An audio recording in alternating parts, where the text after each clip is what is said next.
Welcome everyone to another installment of Salted Pork. I'm your host Jack, and today I am excited to be talking about the goings on of the Middle-earth strategy battle game. Earlier this week, as I'm sure 100% of you know by now, Games Workshop finally opened the floodgates to what they have been drip feeding us for the past few months. And the significance of this mainly lies in the fact that the last 2 years has given us nothing. And I mean nothing. We had an Osgiliath starter set, which included 4 new hero sculpts, one of which was a little bit of a questionable choice, not talking about Damrod at all. But we got a really stunning Glorfindel model, followed by my personal favorite, an absolutely S-tier model of Elrond and the Banner of Gil-galad. And other than that, there has really not been much of anything. We had some really cool Osgiliath terrain that followed the Osgiliath starter set, but it was kind of hard to appreciate and easy to forget, if that makes sense, just because it was out of stock for so long. The last year and a half has been an absolute nightmare, logistically speaking, for Games Workshop, and a lot of the community has felt it. I know I have.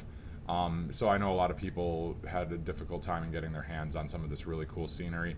I don't know if that is still the story. I haven't paid much attention to the stock issues this summer, but hopefully people have been getting that rectified. All the same, it feels like really nothing has been released for 2 years. I know we got a little vignette of a ring wraith and 4 hobbits and an iconic scene from the Fellowship. Not exactly what I'd call part of the release schedule that we all look forward to every year. But now things are on the horizon that are going to change the game, quite literally speaking. We have an Angmar supplement coming out, which is going to include a lot of stuff for the kingdoms of Arnor and Angmar. And then following that, not too much longer afterwards, is going to be an entirely new edition. They said that they're going to rewrite all of the core rules to make it easier to understand. I'm guessing they're going to be putting in some keywords and stuff like that, but we'll get to that in a little bit. Let's dive in by starting with the newest Angmar supplement. So, the Angmar supplement is coming out for pre-order in less than a week, which means that hopefully people will be getting their copies of the book within the next 2 weeks. I don't know if their pre-order window is still at 2 weeks. If it is, I'm going to be pretty disappointed, because that means that things are going to be coming out not till the day after, or the weekend after Labor Day. That's still almost 3 weeks away if that is the case. So hopefully they do like a 1 week pre-order window with this stuff. I'm not 100% sure, but we do have quite a bit of information regarding the supplement, and we're going to go over some of that right now. And the community has already been memeing about everything from the supplement to the new edition, and this video is about 5 days late to that game, and that is totally fine. But let's dive into some of the profiles that are going to be offered in this new supplement. So we're going to start with probably the most important one, which is Eärnur, the last king of Gondor. Now, we do know a lot of what his stat line is going to look like. Not the entirety of it, but we do know that he's going to be fight 6. We do know that he's going to be 3 attacks, presumably 3 wounds as well, 3 might.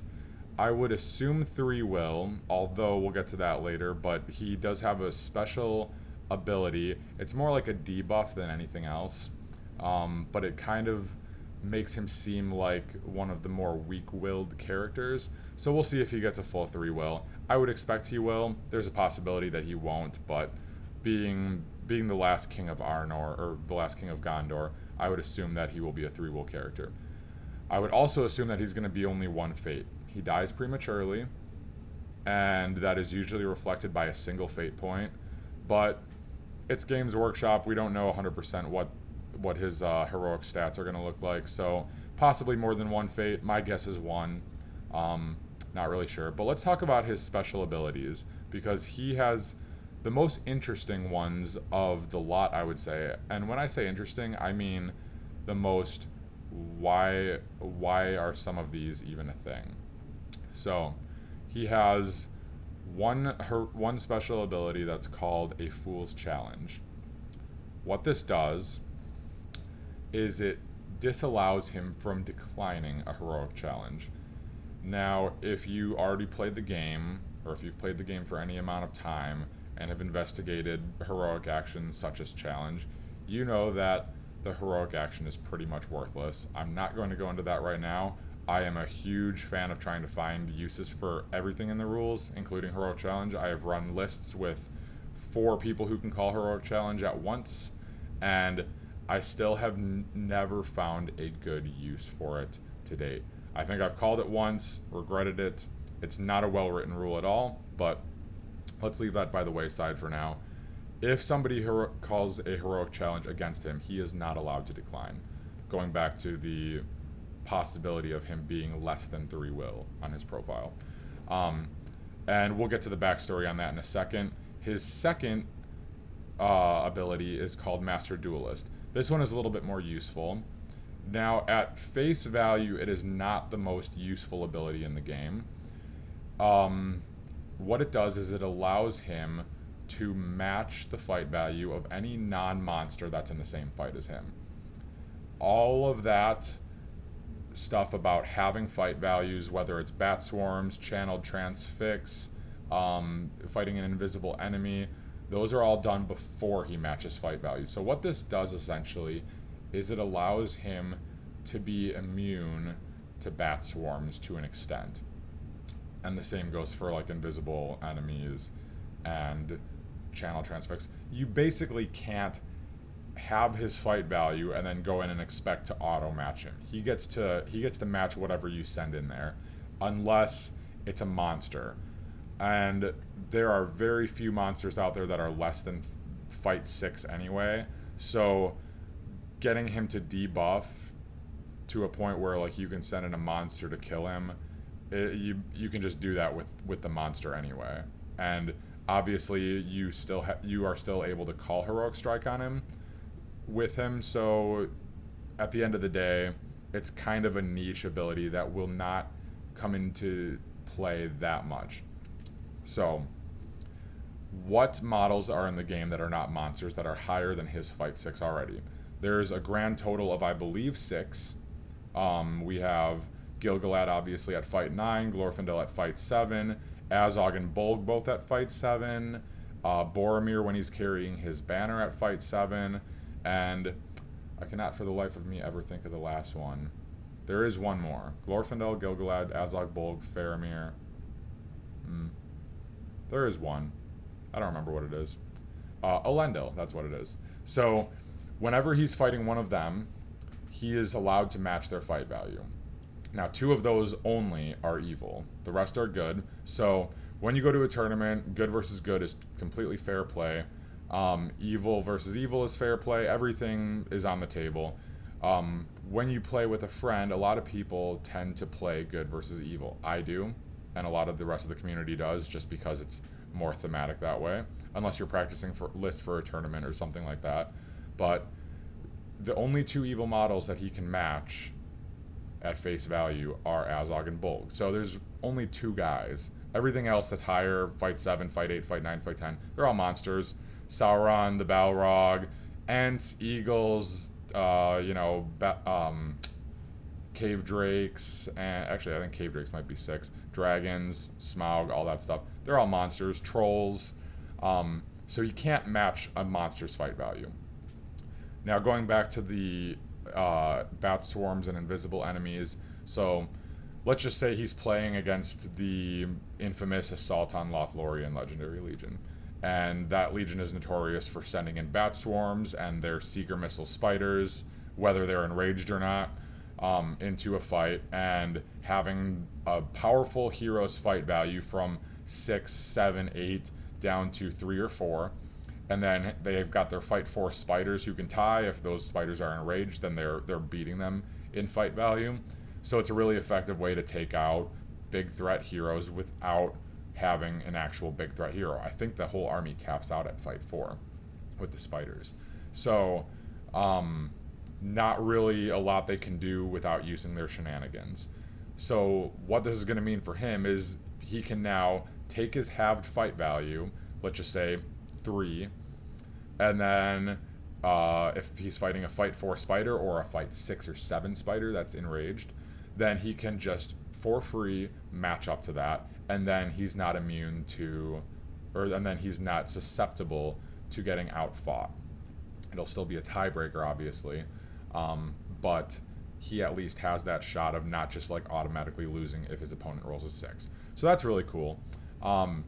Same goes with invisible enemies. It's like I said, it's a niche skill, but it's going to see some use, especially at tournaments where there's a wider variety of enemies that he can possibly match. So really cool that they put it in there. And also, it doesn't need to be an overpowered ability. It needs to be useful sometimes, and they don't need to give every profile an ability that can just be used all the time and is great.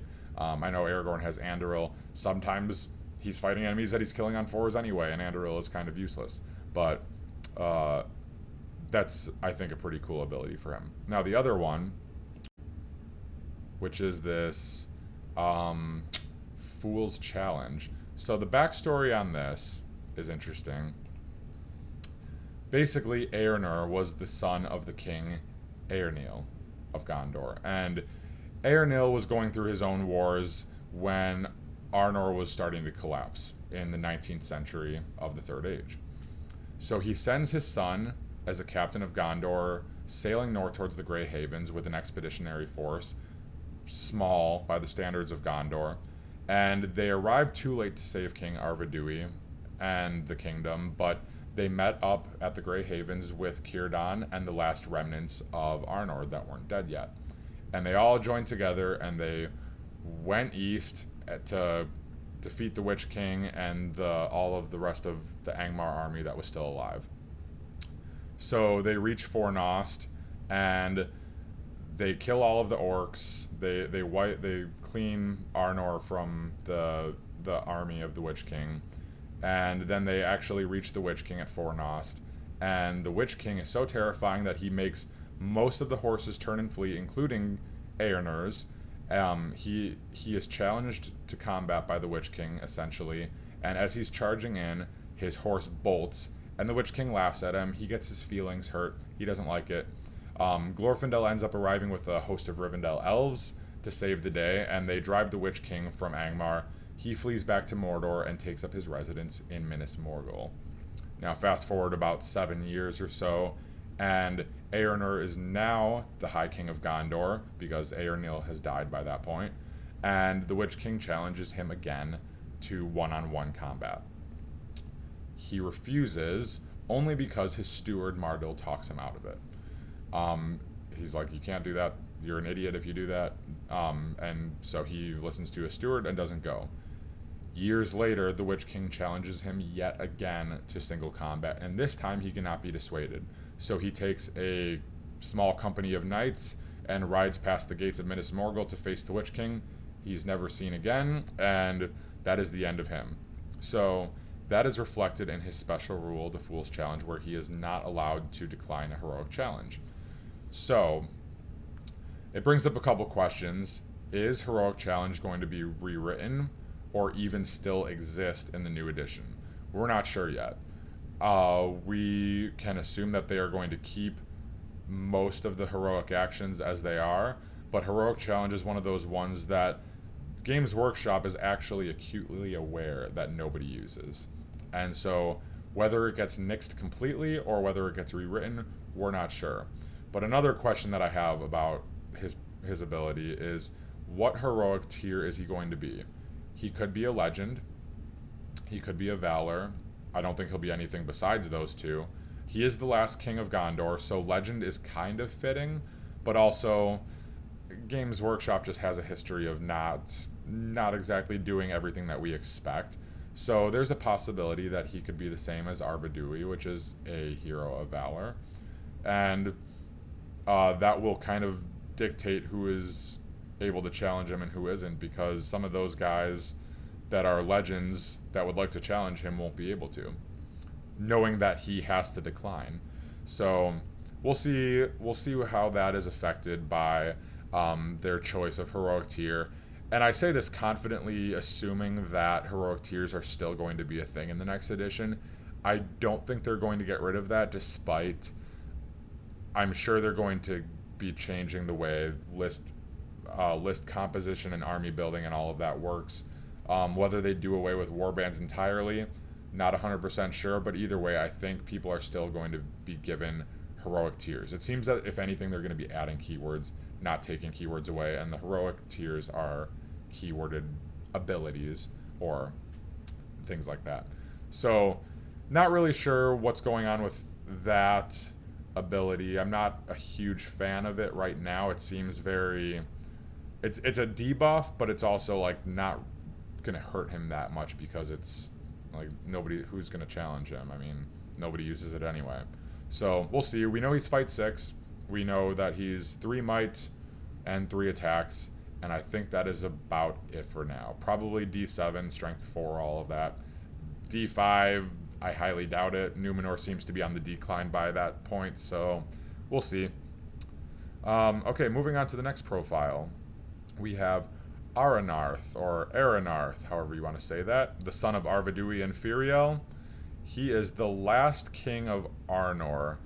Not really Arnor per se. Arvedui is not the last king of Arnor either. So Arnor in the 8th or the 9th century of the Third Age, I'm not sure which one it was, Arnor didn't last long as a unified kingdom. There was a king, the last king of Arnor, who died, and he had 3 sons, and because of jealousy and power struggles and whatever, the kingdom split into 3 smaller kingdoms. Actually, I have this map here of Middle-earth behind me that we might be able to look at. So, up here we have Arthedain. That is the first part of the kingdom of Arnor. The second one is right here, Cardolan and Rudaur. Those are the 3. Those are the 3 sections of Arnor. Arthedain is the main region, and that's the most heavily populated. That includes the Shire and all the way to the sea. And then over in Cardolan, that includes the Barrow Downs and the Old Forest.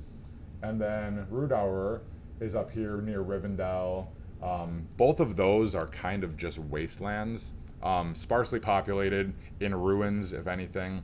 And so most of the people are in Arthedain, and that is what Arvedui is the king of. That is what this this Aranarth is going to be the king of. So not really Arnor per se, just a divided section of Arnor.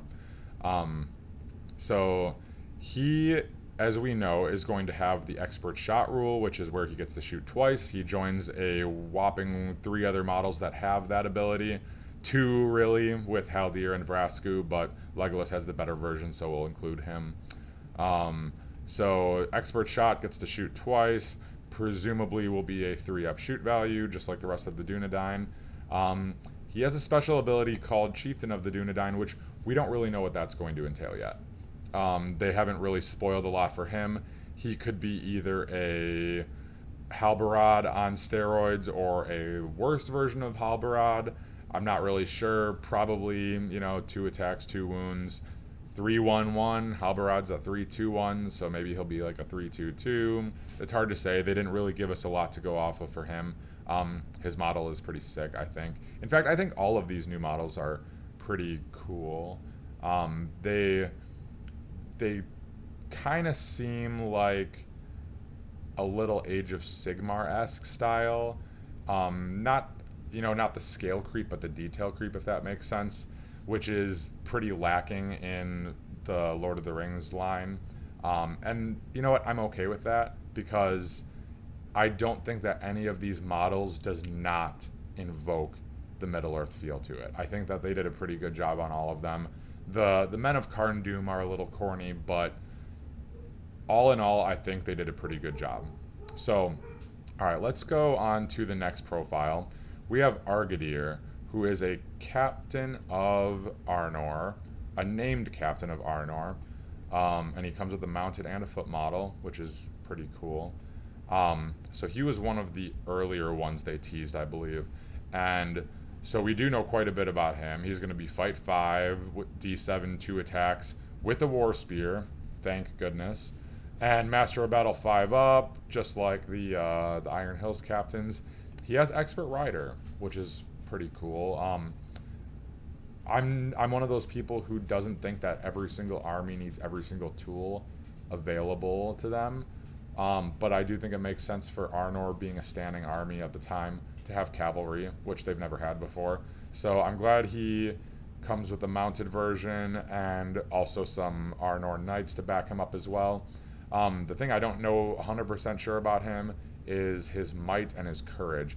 I would assume 3 might being a named hero and following that kind of algorithm, but courage, he is an Arnorian. He's not Arvidui, but he's also probably not your standard captain, but very well could be. He could be a Courage 3 model. We don't really know. And I think it's a little early to say. But he could be anywhere from 3 to possibly even 5, maybe go with 4 in the middle. I'm not 100% sure. That remains to be seen. But pretty cool that he's got Master of Battle 5 up and Expert Rider with a War Spear, so his damage will actually matter. Okay, and then he's got the Knights of Arnor. We already covered those. Those are essentially going to be Warriors of Arnor mounted with lances, which is good. All right, let's keep going on. So the next one, now we're getting into the evil side here. So we've got some really interesting looking profiles for evil. The first one we're going to talk about is, I think, the first evil one they spoiled, which is Nazdak, or Nazdak, however you want to say it. So this guy, what do we even say about this guy? This guy has got some of the weirdest abilities in the game. So he starts the game with just a dagger, but he can scavenge other things. Now, scavenging used to be a thing a long time ago, where you could scavenge. You couldn't scavenge mounts, but you could scavenge pretty much anything else. So one of the big strategies was to not pay any points for, shields and heavy armor and bows and stuff for Aragorn, Boromir, like those powerful fighters and stuff. But to just quickly find a roving band of orcs, kill a bunch of them, and take all of their stuff. And that was perfectly acceptable. You could grab a free shield for Aragorn that way, and all kinds of stuff. So this guy has kind of the poor man's version of that.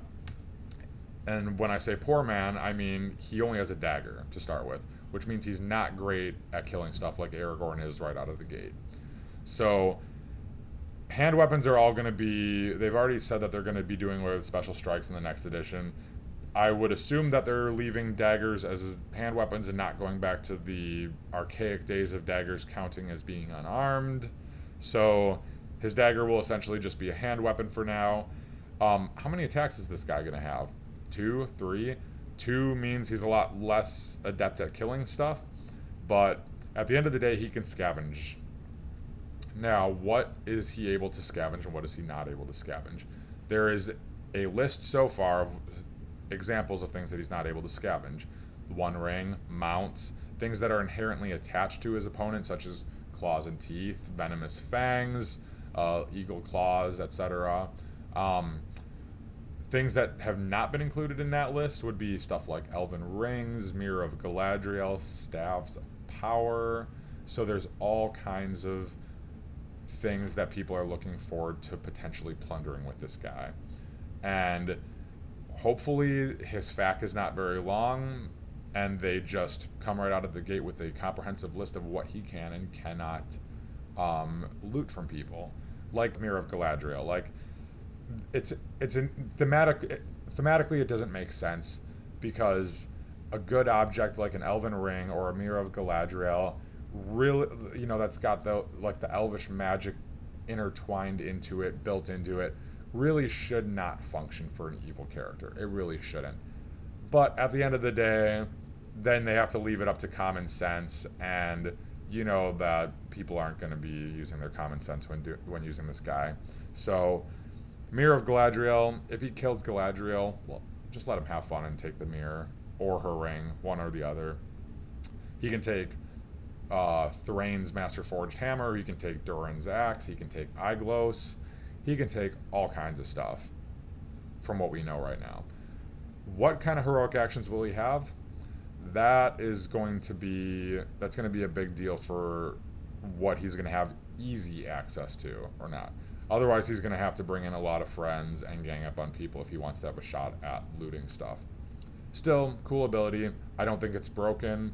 I'm kind of glad they're harkening back a little bit to the older versions with a rule like this, but only giving it to one person. I miss looting, but I'm kind of glad that it's not for everybody. That's a lot of bookkeeping to keep track of. But very interesting character.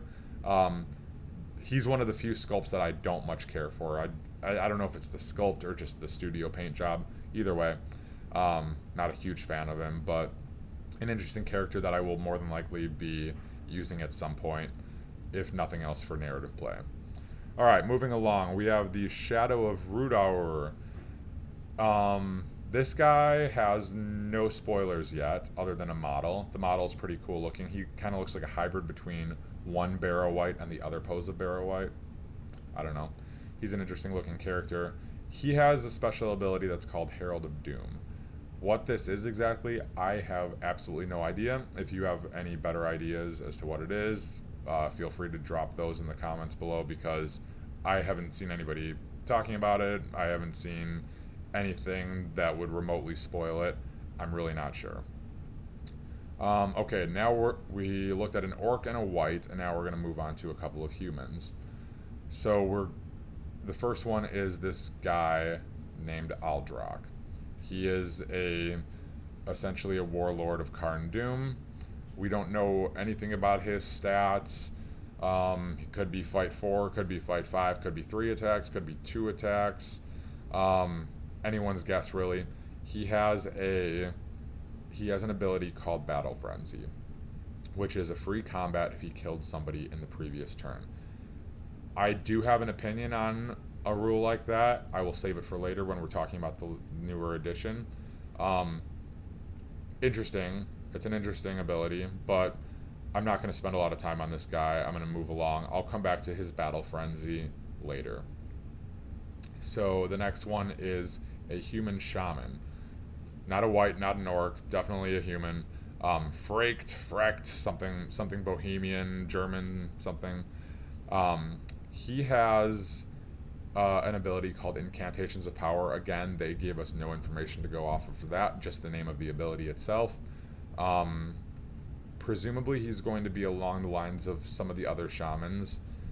There's a lot of other named shamans in the game, you know, the auxiliary mages, and we saw a couple of them get released in the last supplement, Defense of the North, namely Razgush, Musgur, whichever one is the shaman, I never remember, who is a 2/4/1 with 3 different spells, and then Brorgir, the Easterling shaman, or war priest, who is a 2/5/2, I believe, which matches Druzog 2/5/2, and Ashrak is a 1/4/1, and they kind of got lumped into the same legendary legion as Musgur. I think that's the shaman. But anyway, so there's a couple different heroic stat profiles floating around out there, and it could be any one of them, or it could be something different.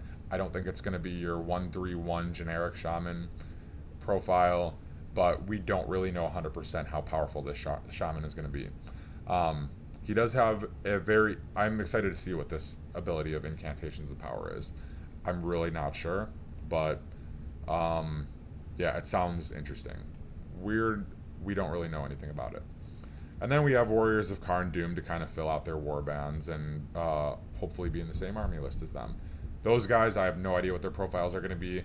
They existed in, oh gosh, when did they exist? I think they only existed in War of the Ring, which is not even the same game. Different game, circa 2007, something like that. Warriors of Karn Doom existed, but they've never had models, and I don't think they've ever had a profile in SBG. So we don't really know what to speculate about them right now. We're going to move along to the next profile, which is werewolves. Now, I gotta say that I am not a werewolf fanboy at all, but these things look super, super cool. Not necessarily the models. The models look okay, but their special ability, if it is what I think it's going to be, I am super excited for it.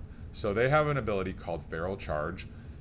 I don't know what it is. They didn't say what it is, but I am going to guess that it is going to be cav bonuses, even though they're infantry. Extra attack, knock to the ground, both of those things. And the reason I'm excited for that is because I think that wargs should inherently have it anyway. I know it's always been the way it is, and that they've never had those things as long as they're infantry, but there used to be rules for loose mounts. Your horses could stay, your wargs can still stay, but like your horses could stay, and you could replace the model with like a loose horse model, and then let's just say Aragorn got his horse shot out from under him. He could go make a jump test onto a loose horse and be mounted again. So it was cool, but it was like a lot of bookkeeping, and you had to own loose horses and stuff like that. So loose mounts haven't been a thing for a very, very long time. Wargs can still be loose, but let's just say that loose mounts were still a thing. They're not coming back in the next edition, but let's just say they were. If a horse presumably is still, even though he has 0 attacks, is able to charge somebody, no, that's like, you're going to get infantry stats. There's not going to be extra attacks and knock to the ground, all that stuff, just from a horse running at you. Wargs, on the other hand, are vicious. They're heavy, they're bulky, they're going to try to tear your throat out if possible. And just the very weight of them charging at you is probably going to bowl over even a very sturdy warrior. So I think that wargs always should have had the cav bonuses for knock to the ground and extra attacks, but they don't. These guys, I think, might get it, and I think that's really, really cool. I know there's a couple other things that Feral Charge could mean, and extra attack, knock to the ground isn't necessarily like that doesn't just scream werewolf at you or whatever. Werewolves, in my experience, have always looked kind of scrawny compared to the wargs of Middle Earth, but I hope that's what it is, and that would be super, super cool. I'm excited to find out what exactly that rule is. So we'll see. Moving on to the next profile, we are looking at Hill Trolls. They have a special rule called Intelligence. We're not sure what that is. Apparently it's going to be a new stat in the next edition, whether that's going to be a universal stat or a stat that's just unique to a few profiles. I'm not sure, but they have a stat that's called Intelligence. What the rest of their profile looks like, I'm not sure. They look like they're going to be the equivalent of a cave troll, just replacing part of like the Angmar army list, because cave trolls didn't really make sense. They've been hill trolls this whole time, but they just never had a hill troll profile. But possibly fight 6. I mean, the trolls that Bilbo's trolls that came down from the Shaws were hill trolls, mountain trolls. Same difference here, I think. And they're a little bit higher in their fight stats, but they're also named, and they had to make them, in a standalone army. So we'll see what these hill trolls are like. Probably fight 6. I don't think they're going to be fight 5, although with the new edition reworking all of the fight values, really, who knows. Probably 3 attacks. They look like they're just basically non-hero versions of Burdard or her, and I'm glad he finally gets his hill trolls to lead, so that's really cool. Okay, so I think we've covered pretty much all of the new profiles in the game. I do want to return to the battle frenzy that Aldrak has. I'm still not going to talk about it quite yet, but let's go ahead and start a discussion about the latest edition. So as everybody is already aware by now, Games Workshop is coming out with a new edition no later than February, because they promised us an FAQ in February that is for the new edition. So hopefully in time for Christmas, maybe not. I'm not 100% sure, but it's coming, and it's going to be here within the next 6 months. So we have that to look forward to. What we do know is that Angmar and Arnor and their new supplement is going to have a very short shelf life. GW has actually been very transparent about that, which I appreciate. Rarely do I ever appreciate their communication, but that was nice of them to tell us that. And we do know some more things in regards to how the two books are, or the two releases are going to interact. So without further ado, let's jump into what the new edition is going to entail and what the changes are going to be. We already know that one of the biggest changes is going to involve army composition and list building. They explicitly stated that they're going to be steering the game not entirely away from the competitive side of things, but they are really wanting to do more narrative heavy stuff, including incorporating that into list building. And that sits just fine with me. I got into this game because of the narrative side of the game, and that is still my favorite thing to do, is to play through the narrative scenarios. Campaigns, old, new, doesn't matter. Campaign style is the best in my opinion, but a lot of the older ones don't have campaigns in them. Some of them do, but I really like the narrative side of things. In fact, my entire collection is based off of what is included in the narrative scenarios. And rarely do I ever, if there's something that I don't really care for in the competitive scene, I'll still buy enough of it to play through the narrative scenarios, but I never go over the quantities that are required. But love narrative play. Love that they're taking more of a narrative approach to the list building. There's so many ways that they could do it wrong, and all we can do is hope that they won't mess anything up. Things that we do know is that they are going to be bringing out 3 army books rather than the usual 2. So instead of Armies of Hobbit, Lord of the Rings by themselves, there's going to be Hobbit, Lord of the Rings, and Middle-earth. The Hobbit and the Lord of the Rings are both dedicated to their respective movie trilogies, and then Middle-earth is ones that feature heavily in the books, at least to my understanding, but not in the movies. For example, fiefdoms. Fiefdoms is huge in the books and are not seen at all in the movies. So I would expect them to be in there. We also know for sure that Arnor and Angmar are going to be in there because they told us explicitly that that's what is going to happen.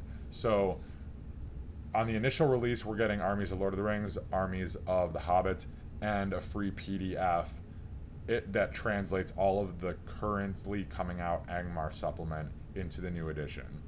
Just because people are going to have models that are new, they're going to be wanting to play these things repeatedly, and sometime after this initial release, they're going to come out with Armies of Middle-earth, which is going to have Arnor and Angmar in them. So instead of making us wait to play these brand new armies, we can play them right away, but then in the new edition, instead of having to wait a couple months, they're going to give us a free PDF right out of the gate so that we can play them.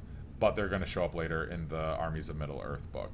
So guesses from me as to what's going in that book would be, Arnor, Angmar, fiefdoms, possibly Numenor. There's a couple different directions they could go with some of these armies.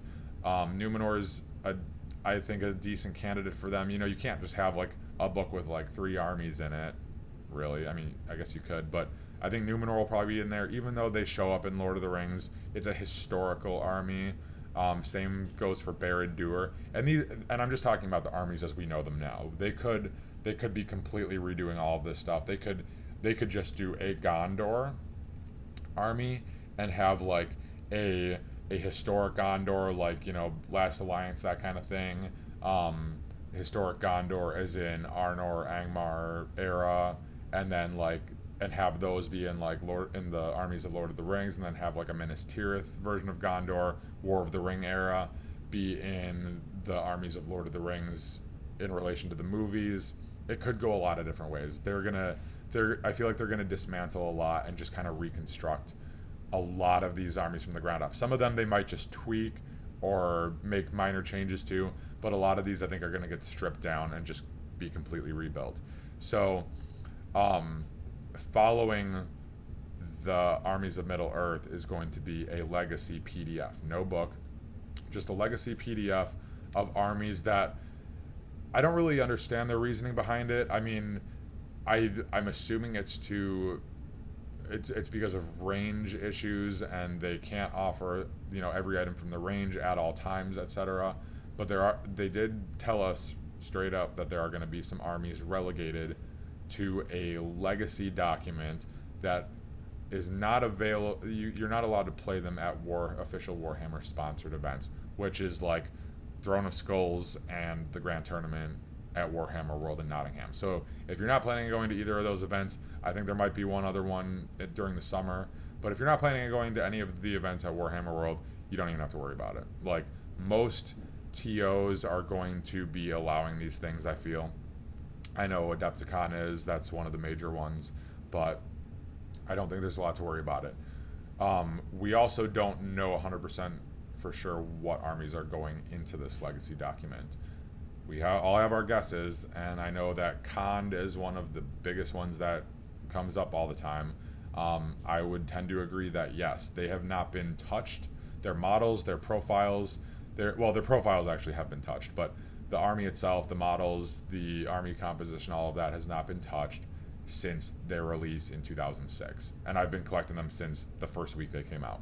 So nothing has changed whatsoever. They're not even converted to resin models yet. Thank goodness.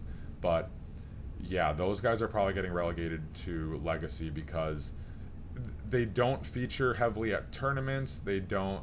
Surprisingly enough, my local group does have quite a few Khand players, but they don't feature a lot at the bigger tournaments, on the top tables, podiuming, stuff like that. And you don't really hear a lot about them. Their army is small. Their profile selection is limited, and they're an entirely metal range. So it kind of just makes sense that they're probably going into Legacy. Also, Tolkien mentions them exactly one time in the books and gives us no description at all other than calling them by name, and that is it. So probably getting relegated to Legacy. Other candidates I would guess for that document would be possibly Far Harad. And the weird thing about Far Harad, though, is the war leader is Far Harad. So, and he is featured heavily in the movie. He's a big part of the movie. One of the most iconic battle scenes of all time. And so what they could be doing is just completely squashing Serpent Horde and Far Harad together, dismantling it completely, and reconstructing multiple armies out of it. So I could see stuff like the Mahood Kings and the Camel Riders, Half Trolls. Half Trolls are in the books, but I could see like all the Camel Riders. I don't believe they were mentioned in the books at all. So I could see them getting relegated to Legacy along with the Half Trolls, even though the Half Trolls are mentioned in the books. The War Leader is heavily featured in the movies, so they could, for armies of Lord of the Rings, they could just do something like a Grand Army of the South, and I think that Legendary Legion already has everything that would be included in the movie. I know we didn't specifically see like Serpent Riders and Serpent Guard and stuff like that, but that Legendary Legion does omit, Watchers of Karna and the Merchant Guard of Abercon, and so since we don't really see anything other than the Mumaks in the movie, but Suladan, not by that name, but just as the Serpent Lord, is in the books.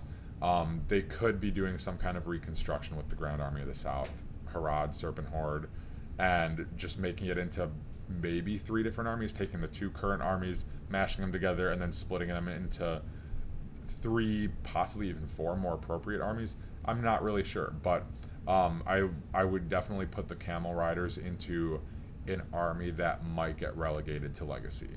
Not 100% sure. Other things that get relegated to Legacy, I don't know.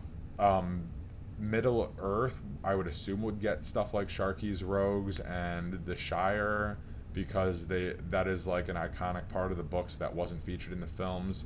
But I would assume, I think Hobbits are popular enough to make it into like an Armies of Middle Earth book. Sharky's Rogue seems to not be a very popular faction at all, but to remove it remove that iconic army completely, and especially when both of those armies have like a lot of Forge World stuff that probably wouldn't sell as well if those armies got relegated to Legacy.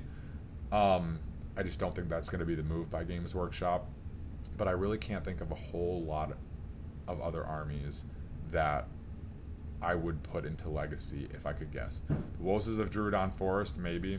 That's another like legit army of Middle Earth, though, that even though they're only briefly touched on in the book, like it is Tolkien's writing. It's not like the Camel fan fiction of Far Harad or something like that. This is a legit army that existed, and so I don't really know which way they're going with that. They could go a lot of different ways.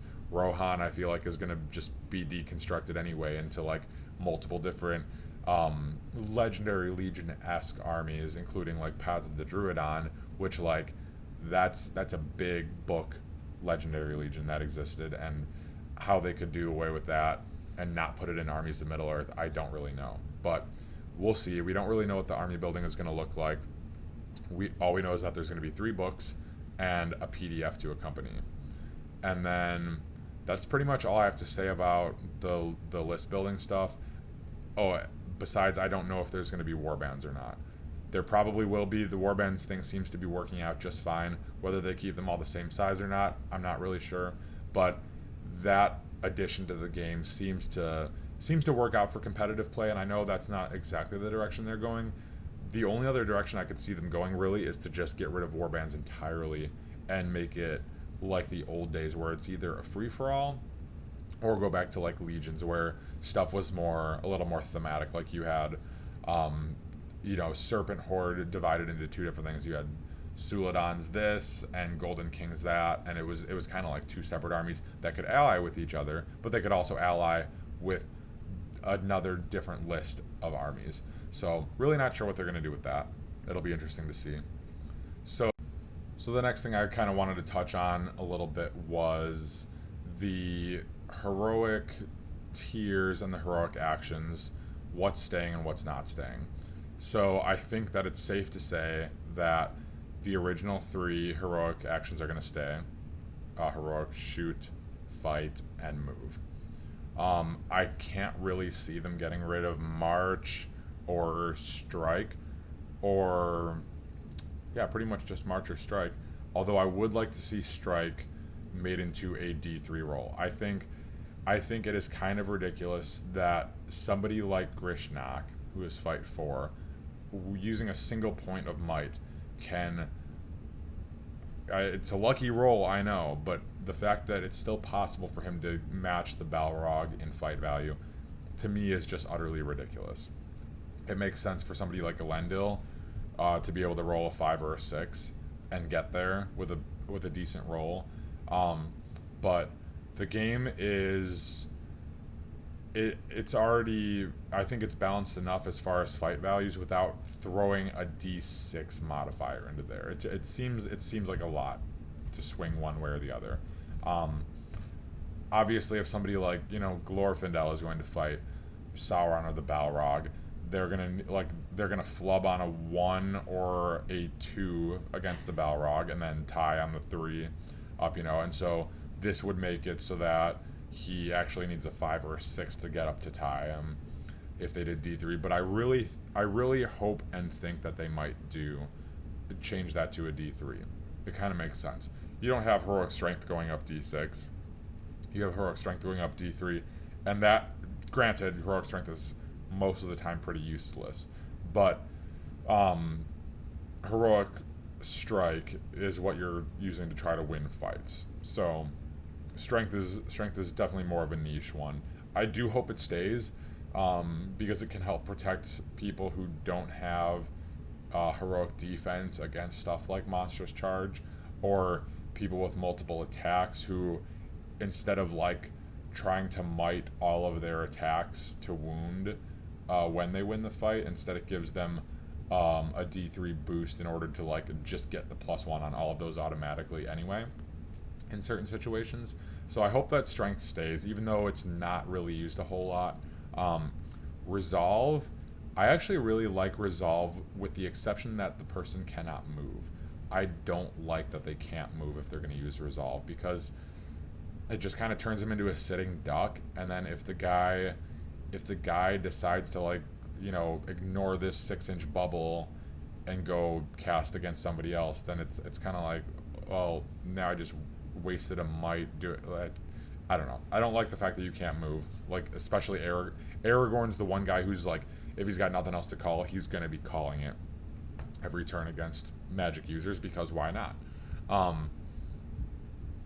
As long as he's not like fighting and needing that might to like win the fights and wound stuff and whatever. But like, if he's sitting in the backfield and he wants to like keep his army protected from magic. You know, if you're facing like the Nine Riders Legendary Legion, resolve is a decent option for him. But not everybody uses it, but there's a few people that have access to it, and like for example, Khand, that's like their only magic protection at all is like heroic resolve. But like, okay, so then your king's chariot just remains stationary, and like there goes a big part of your killing power for a turn right there. Kind of stupid. Not a huge fan of the fact that you can't move. Other than that, I think the concept is great. I hope it stays just with that addendum. Heroic Challenge, as we all know, is absolute garbage. It makes no sense. We all know why it doesn't make sense. I'm not going to dismantle Heroic Challenge. That's a whole nother video right there. But it needs to be rewritten. I do hope it stays because I do like the concept. When I got into this edition or whatever, all of this stuff was new to me, the Heroic Challenges and stuff like that. And the fact that that part of the rules is completely useless. You know, everybody's complaining about special strikes and like, oh, that's like a whole section of the rules that I have to like learn that's extra or whatever and isn't necessary, blah blah blah. Well, Heroic Challenge is absolutely useless. It probably gets called in the community less than 100 times a year, like worldwide, my guess would be. And probably most of the people who are calling it are inexperienced players who like think that it looks good on paper and just don't realize that it's actually garbage. So really like the concept. Hope it gets rewritten.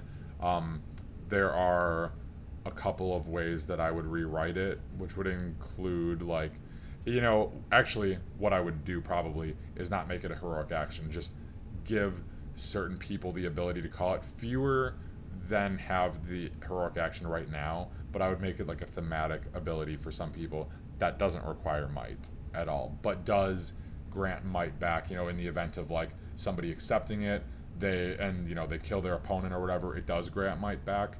And if they decline it, then they can't, you know, have their friends follow them into heroic action, stuff like that. Would not be the worst way, I think, of dealing with it, but there's also some other ways that I think could be better as well.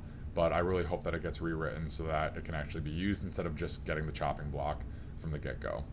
So that is all I really have to say about like heroic tiers, army comp, heroic actions, that kind of thing. So let me talk a little bit about Special Strikes. Special Strikes is arguably the most controversial of the things that are getting the chopping block.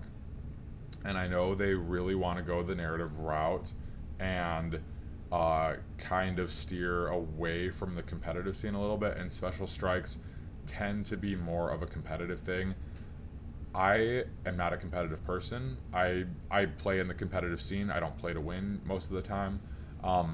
But Special Strikes is something that I feel adds a lot to the game and doesn't. And you are free to disagree or agree with me on it, but I completely disagree with the people who think that Special Strikes bogs the game down and makes it go slower.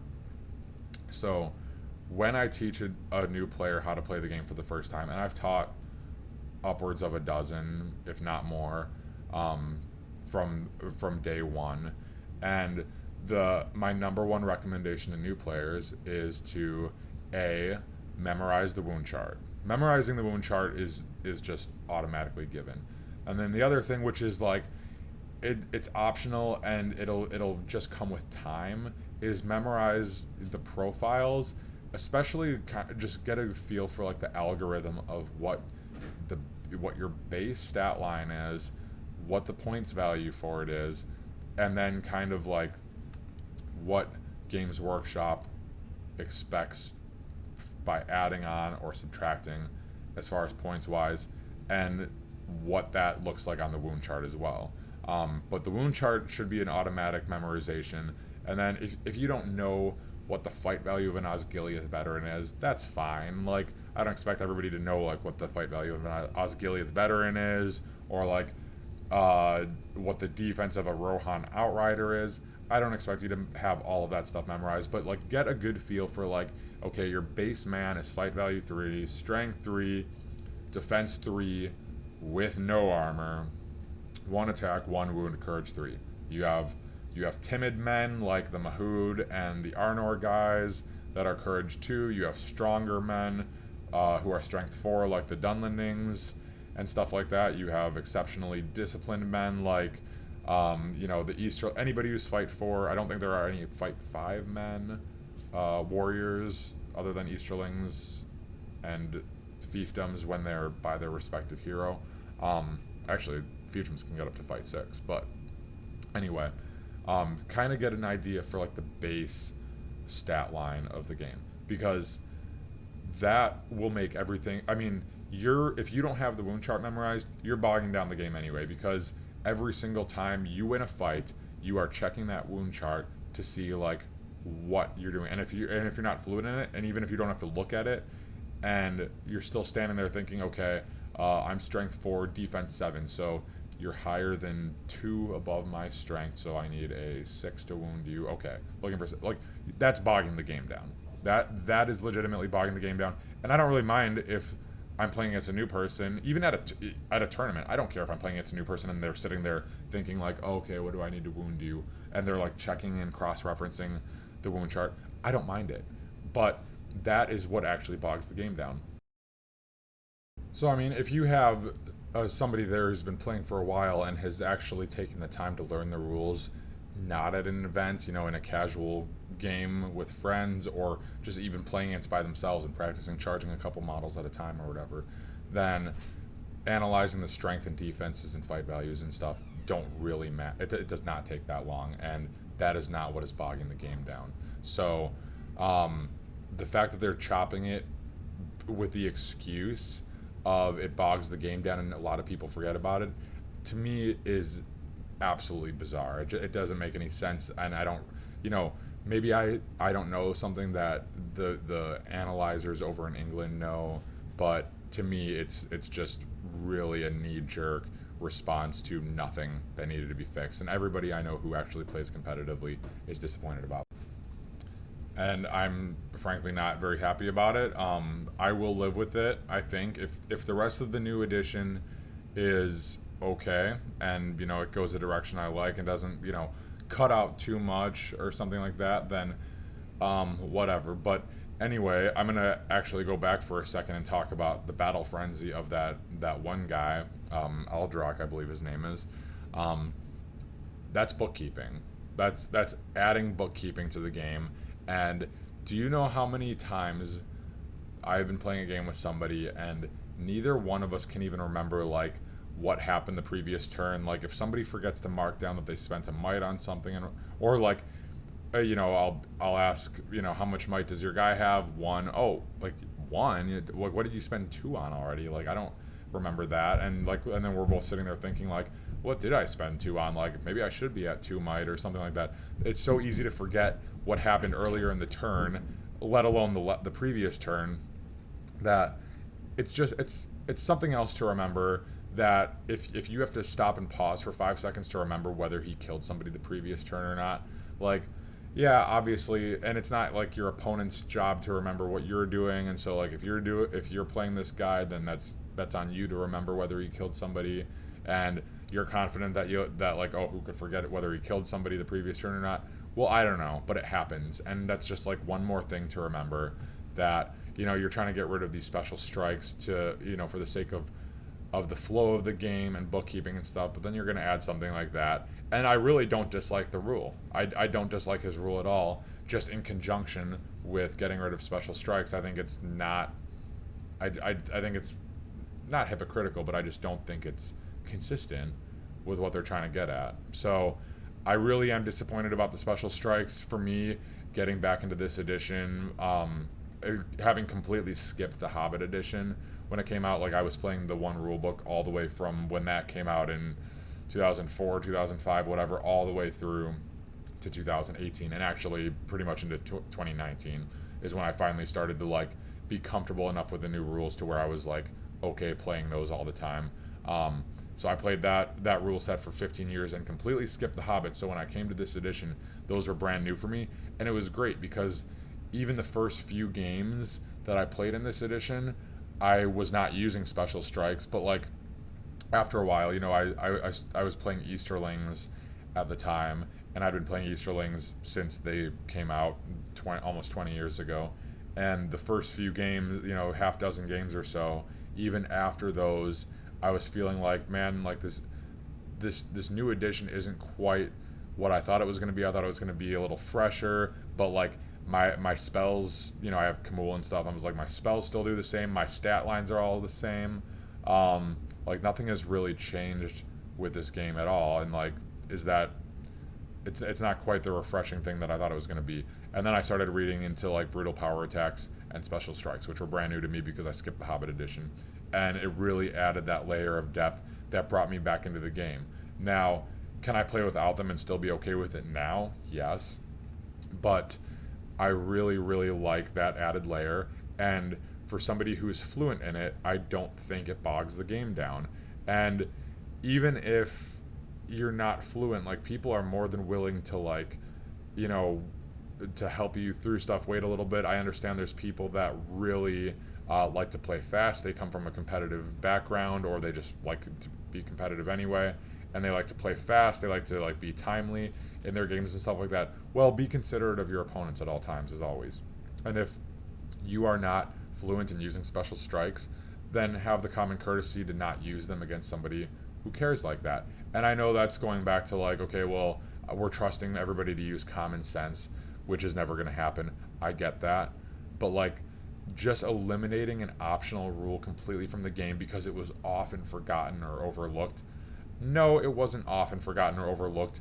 I played a tournament 2 days ago, and all three of my opponents and myself, we all used special strikes. Every single one of us. And it was a smaller event. It was only like 12 people or so. But so me and three others that I know of, that's 4 people, and some of the other people I knew that were there, I know that they use special strikes as well. So it's not frequently overlooked or forgotten. They're just using that as an excuse to get rid of it.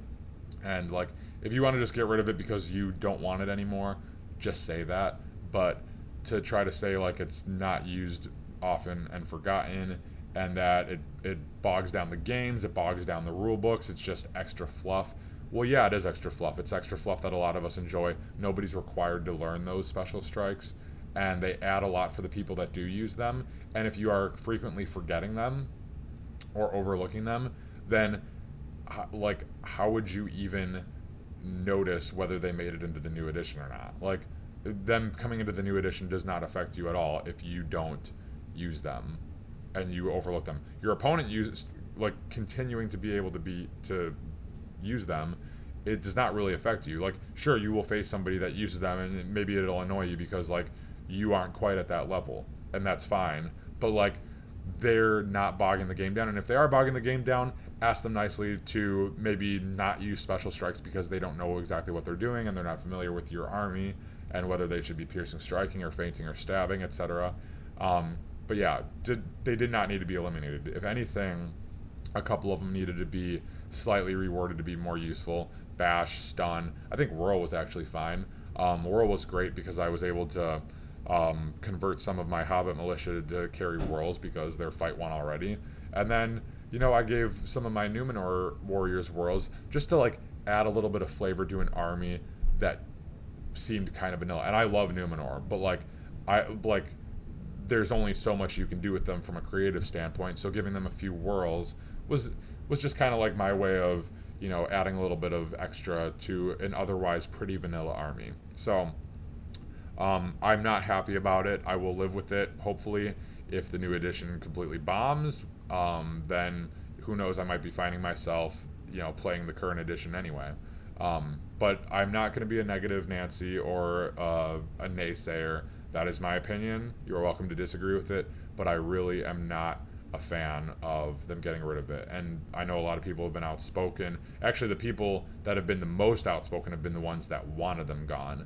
But I really fail to understand the logic behind statements like that. I really do. Which could be my fault. I'm not sure.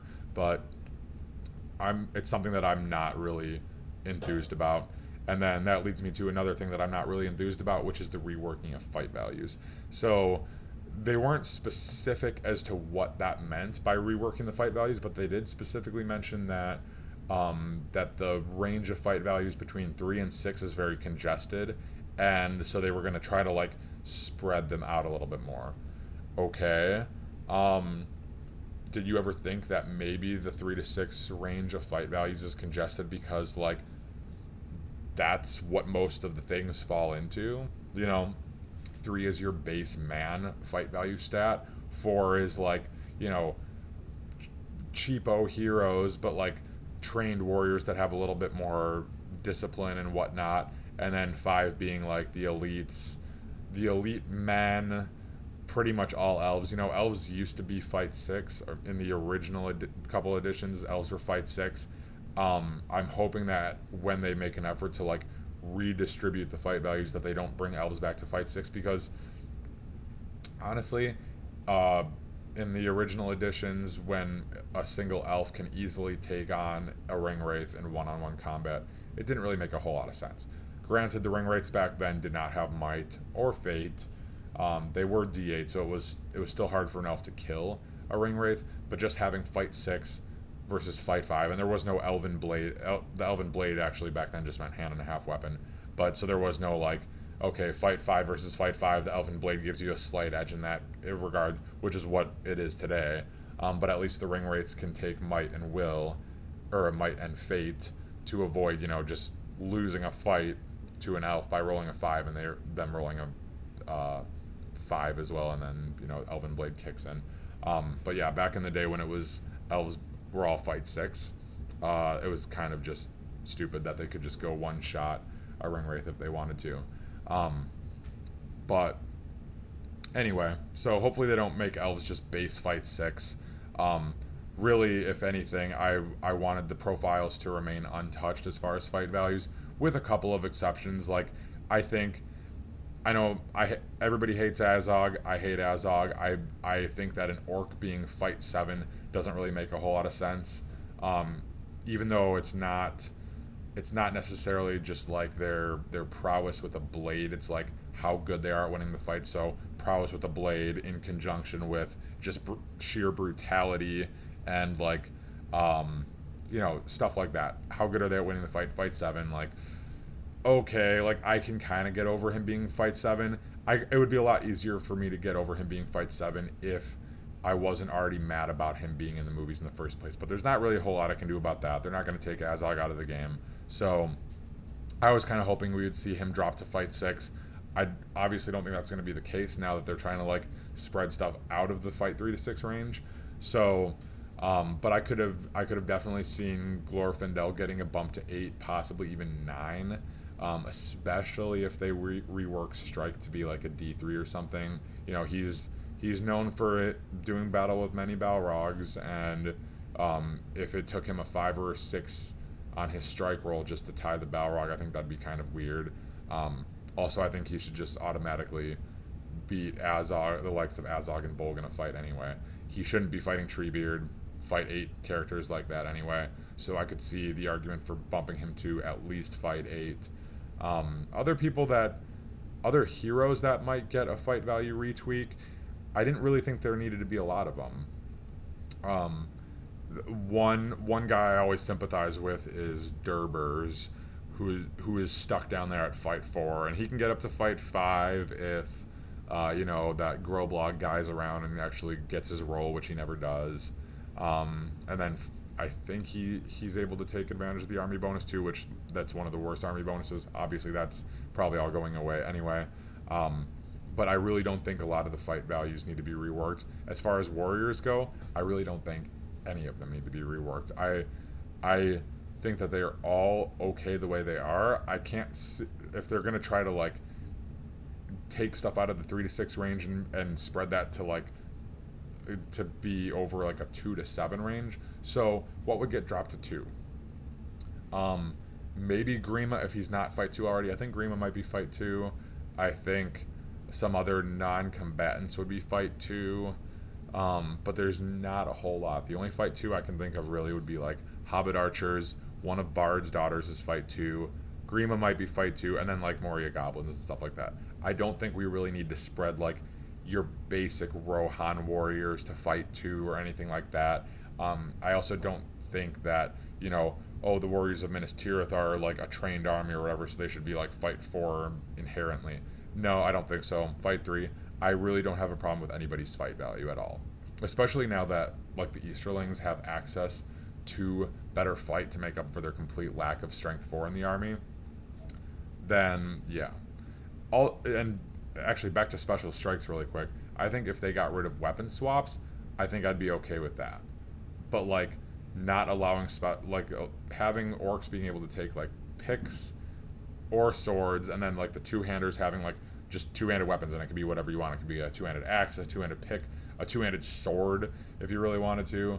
I always just play with what's on the model. So like, you know, a box of 24 orcs will have 2 guys with picks in there, and then all 4 of the two-handers will have, those are like two-handed axes and picks or whatever, so you can really piercing strike.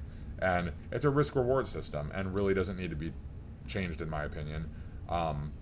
But yeah, if they wanted to get rid of like weapon swaps, I would understand that, even though I've done it on some of my guys, as I explained earlier. But yeah, the fight value distribution thing is not something like, if it's minor, if it's like a few profiles, that's fine. But when they're talking about redistributing a lot of the guys in the 3 to 6 range, that makes me think that they're gonna like overhaul a lot of profiles. And they did say that they're going to be adding a lot of stuff to profiles, flavor rules to make stuff more thematic and whatnot. And as much as I think that the game is already a little special rules heavy right now compared to what it used to be. It used to be just like pick your favorite profiles and slap them together and run with it. And now it's like everything has a special rule, and everything has like something that's like just one more thing to forget. Not really a problem with me. Like I like the special rules. I think more flavor is good, to really capture the essence of a certain army or a certain profile. But so adding that doesn't really bother me. Redistributing fight values, which is an integral part of the game, it's been around since day one. There haven't really been a whole lot of fight value changes in the entire history of the game. There's been a few. For example, like Treebeard used to be fight 5. Originally was fight 5. And he is now fight 8, which is great. He should be. You know, Kondish warriors were fight 3. They had mercenaries, which were fight 4. Then they just did away with the mercenaries and made everybody fight 4, without having to like, you know, risk those guys running away. There's some other people who have flip-flopped too. Actually, Elrond was originally released at fight 9, where Gilgalad was fight 6, and I think the book was correct, but they had like an online profile summary that was incorrect, which caused a lot of confusion with Elrond being fight 9 and Gilgalad being fight 6. But other than that, there haven't been a whole lot of fight value changes in the 2 decades plus that the game has existed. So really not excited to see that stuff all get messed around and stuff. But that is 6 months down the road. For right now, we have a nice supplement on the horizon to look forward to. I hope you all have enjoyed this analysis of the 2 upcoming things for Lord of the Rings strategy battle game. And feel free to disagree or agree with anything that I said. If you feel strongly enough to comment about it in favor of or against anything I said, absolutely feel free to. I do not take personal offense to anything. I know that my opinion is not the final authority on this game, as much as I would love to think that it is, and I've been playing it a long time, and you know, it's the running joke of people who have been in stuff for long enough. You know, the one thing we hate is change, and then the other thing that we hate is how it is right now. It's true. You know, we're always going to find something to complain about. You know, in this edition, my biggest complaint is just like Azog being as ridiculous as he is, and then, you know, I do have a couple other very, very minor complaints, but I do think that it's a great addition, and it's going to be sad to see a lot of this stuff go. But at the end of the day, just like most of the other people who are naysaying right now, I'm probably going to be buying into it. I'm probably going to love it. I'm probably going to enjoy it, because every time I don't think I'm going to like something. I didn't think I was going to like this edition, and it's my favorite one so far. Even though the narrative side of this particular edition, I think, is lacking compared to like the original ones, where when it originally came out, for the first years, it was just focused pretty much solely on narrative and not competitive at all. And now they're trying to like incorporate both of them, and it's heavily competitive, but now it's going back, taking a step back from the competitive a little bit and going narrative. But I'm excited to see what will happen. I will still be playing it at least a little bit and testing it out. I don't see myself hating it at all. As like I said, as much as I'm going to miss some of the things, I don't think I'm going to hate it. But I do want to thank the rest of the community, because as divided as I've seen people in the I've never seen something so polarizing as the last week of announcements of like getting rid of this and adding this and whatnot, and everybody seems to be divided on it. And despite all of that, I still have not seen anything that's super toxic or a turnoff to the game. So I just wanted to thank the entire community for keeping it civil and not letting our feelings get in the way of having fun and the ultimate goal of the game, which is that. And I love the game for that very reason, is that we have a strong community of people who are, for by and large, the overwhelming majority of which are good people. So thank you all for that. And yeah, feel free to comment any agreements or disagreements if you want. Thank you all for watching and listening. Hope you all have a great rest of your afternoons, and I'll probably be back within the next couple weeks or so, whenever the new book drops, just to give the breakdown and unboxing and analyzing and all that stuff. So we will see you in the next video.